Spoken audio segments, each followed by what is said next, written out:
Hi friends, അസ്സലാമു അലൈക്കും. എല്ലാവർക്കും ഐഷസ് വേൾഡിൻ്റെ പുതിയൊരു വീഡിയോയിലേക്ക് സ്വാഗതം. നമ്മൾ ഇന്ന് ഇഡ്ഡലി ദോശമാവ് ഉപയോഗിച്ച് ചെയ്യാൻ പറ്റുന്നൊരു തമിഴ്നാട് സ്റ്റൈൽ പലഹാരമായ കുഴിപ്പനിയാരമാണ് തയ്യാറാക്കാൻ പോകുന്നത്. ഇത് നമുക്ക് ബ്രേക്ക്ഫാസ്റ്റ് ആയിട്ടോ ഈവനിങ് സ്നാക്സ് ആയിട്ടോ ഉണ്ടാക്കിയെടുക്കാവുന്നതാണ്. അപ്പോൾ നമുക്കിതെങ്ങനെയാണ് ഉണ്ടാക്കുന്നത് എന്ന് നോക്കാം. പനിയാരം ഉണ്ടാക്കുവാനായിട്ട് ഞാനിവിടെ 2 കപ്പ് ഇഡ്ഡലി ദോശമാവാണ് എടുത്തിട്ടുള്ളത്. നല്ല സോഫ്റ്റ് ആയിട്ടുള്ള ഇഡ്ഡലി ദോശമാവ് എങ്ങനെ തയ്യാറാക്കി എടുക്കാമെന്നുള്ളൊരു വീഡിയോ മുമ്പ് ഞാൻ പോസ്റ്റ് ചെയ്തിട്ടുണ്ട്. അതിൻ്റെ ലിങ്ക് ഞാൻ ഡിസ്ക്രിപ്ഷനിൽ കൊടുക്കാം. കാണാത്തവരുണ്ടെങ്കിൽ ഒന്ന് പോയി കണ്ടു നോക്കൂ കേട്ടോ. ഇനി നമുക്ക് ഈ മാവിലേക്ക് ആവശ്യമായ ഉപ്പ് ചേർത്ത് കൊടുക്കാം. ഉപ്പ് ചേർത്ത് കൊടുത്തതിന് ശേഷം നന്നായിട്ടൊന്ന് മിക്സ് ചെയ്തെടുക്കുക.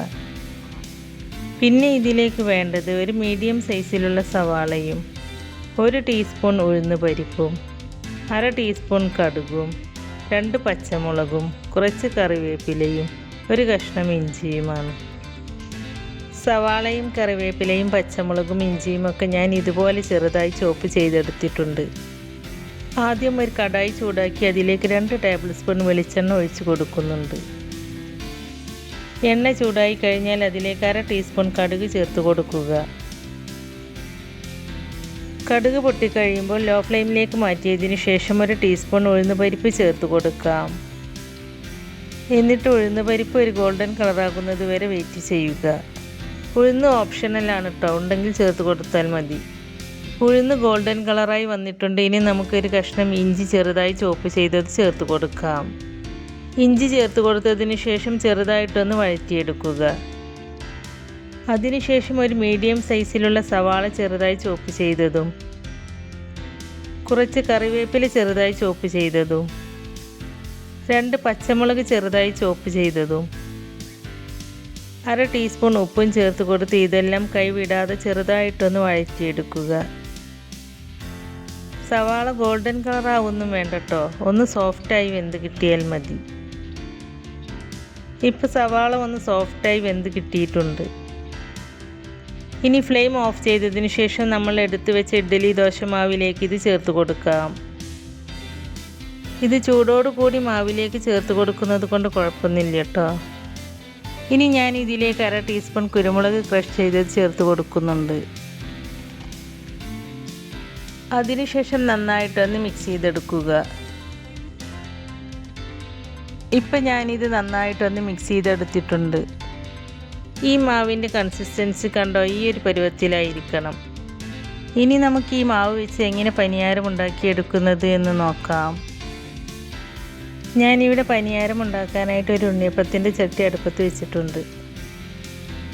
ഈ ചട്ടി ചൂടായി കഴിയുമ്പോൾ ഇതിൻ്റെ ഓരോ കുഴിയിലേക്കും അല്പം വെളിച്ചെണ്ണ ഒഴിച്ചു കൊടുക്കാം.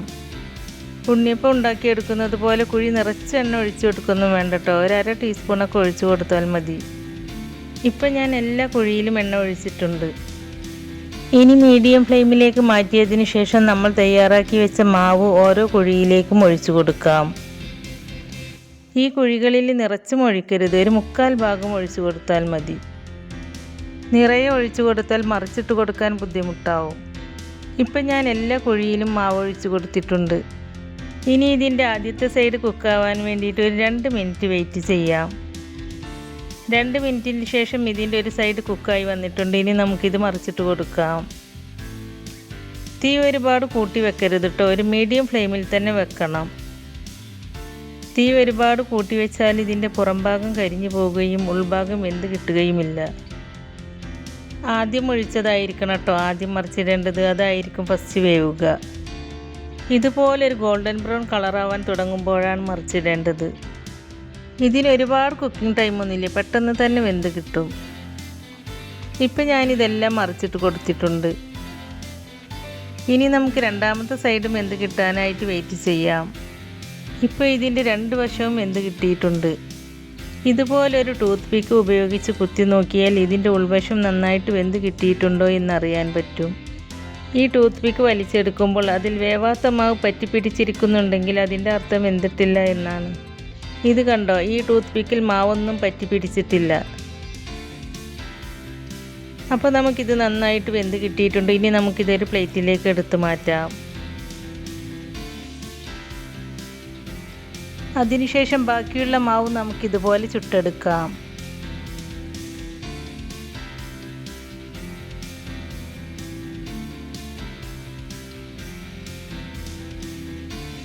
ഇത് ഞാനൊരു 3 ബാച്ചായിട്ടാണ് കേട്ടോ ചുട്ടെടുത്തിട്ടുള്ളത്.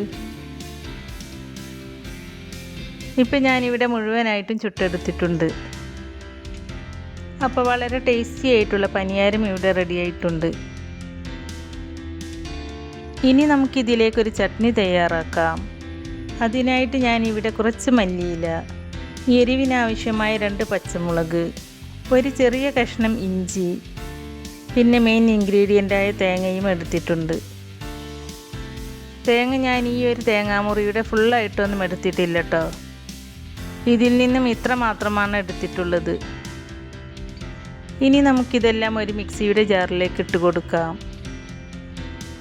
എന്നിട്ട് നമുക്കിത് ആദ്യം ഒന്ന് വെള്ളം ചേർക്കാതെ അരച്ചെടുക്കാം. ഇപ്പം ഞാനിത് നന്നായിട്ടൊന്ന് അരച്ചെടുത്തിട്ടുണ്ട്. തേങ്ങാ കഷ്ണങ്ങളൊക്കെ പെട്ടെന്ന് അരഞ്ഞ് കിട്ടാനാണ് നമ്മൾ വെള്ളം ചേർക്കാതെ ആദ്യം അരച്ചെടുത്തത്. ഇനി നമുക്കിതിലേക്ക് ആവശ്യമായ വെള്ളവും ഉപ്പും ചേർത്ത് ഒന്നും കൂടി അരച്ചെടുക്കാം. ഇപ്പോൾ ഞാനിത് നന്നായിട്ടൊന്ന് അരച്ചെടുത്തിട്ടുണ്ട്. ഇനി നമുക്കിതൊരു ബൗളിലേക്ക് ഒഴിച്ചു കൊടുക്കാം. അതിനുശേഷം നമുക്കിതിലേക്കൊരു വറവ് തയ്യാറാക്കാം. അതിനായിട്ട് ഞാനൊരു കടായി അടുപ്പത്ത് വെച്ച് അതിലേക്കൊരു ടേബിൾ സ്പൂൺ വെളിച്ചെണ്ണ ഒഴിച്ച് കൊടുത്തിട്ടുണ്ട്.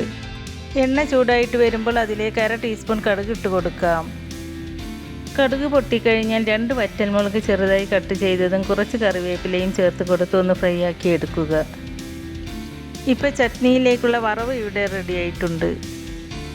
ഇനി നമുക്ക് ഫ്ലെയിം ഓഫ് ചെയ്ത് ഈ വറവ് നമ്മൾ അരച്ച് വെച്ച് ചട്നിയിലേക്ക് ഒഴിച്ചു കൊടുക്കാം. എന്നിട്ടൊരു സ്പൂൺ വെച്ച് നമുക്കിതൊന്ന് മിക്സ് ചെയ്തെടുക്കാം. ഇപ്പോൾ നമുക്ക് വളരെ ടേസ്റ്റി ആയിട്ടുള്ള ചട്നിയും പനിയാരവും റെഡിയായി കിട്ടിയിട്ടുണ്ട്. അപ്പോൾ നിങ്ങൾ എന്നും ദോശയും ഇഡ്ഡലിയും ഉണ്ടാക്കാതെ ഇടയ്ക്കൊക്കെ ആ മാവ് കൊണ്ട് ഇതുപോലെ ഒന്ന് ഉണ്ടാക്കി നോക്കൂ കേട്ടോ.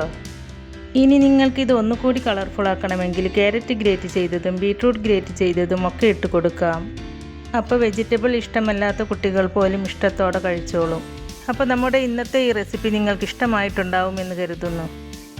ഇഷ്ടമായിട്ടുണ്ടെങ്കിൽ ഇതുപോലെ ഒന്ന് ഉണ്ടാക്കി നോക്കിയിട്ട് അതിൻ്റെ ഫീഡ്ബാക്ക് നമ്മുടെ കമൻറ്റ് ബോക്സിൽ എഴുതി അറിയിക്കാനും മറക്കരുത്. അതുപോലെ ലൈക്ക് ചെയ്യുകയും നിങ്ങളുടെ ഫ്രണ്ട്സിനും ഫാമിലിയിലേക്കുമൊക്കെ ഈ വീഡിയോ ഷെയർ ചെയ്ത് കൊടുക്കുകയും ചെയ്യണേ. നമ്മുടെ ചാനൽ സബ്സ്ക്രൈബ് ചെയ്യാതെ പുതുതായി ആരെങ്കിലും കാണുന്നവരുണ്ടെങ്കിൽ ഒന്ന് സബ്സ്ക്രൈബ് ചെയ്ത് സപ്പോർട്ട് ചെയ്യുകയും ചെയ്യണേ. സബ്സ്ക്രൈബ് ചെയ്യുമ്പോൾ കൂടെ കാണുന്ന ബെല്ലൈക്കണിൽ ക്ലിക്ക് ചെയ്ത് അതിൽ ആളെന്ന ഓപ്ഷൻ തന്നെ എനേബിൾ ചെയ്ത് വെക്കുകയാണെങ്കിൽ പുതിയ റെസിപ്പീസ് അപ്ലോഡ് ചെയ്യുമ്പോൾ അതിൻ്റെ നോട്ടിഫിക്കേഷൻ നിങ്ങൾക്ക് കിട്ടുന്നതാണ്. ഇൻഷാ അല്ലാഹ് പുതിയ റെസിപ്പീസുമായി വീണ്ടും വരാം. Thank you.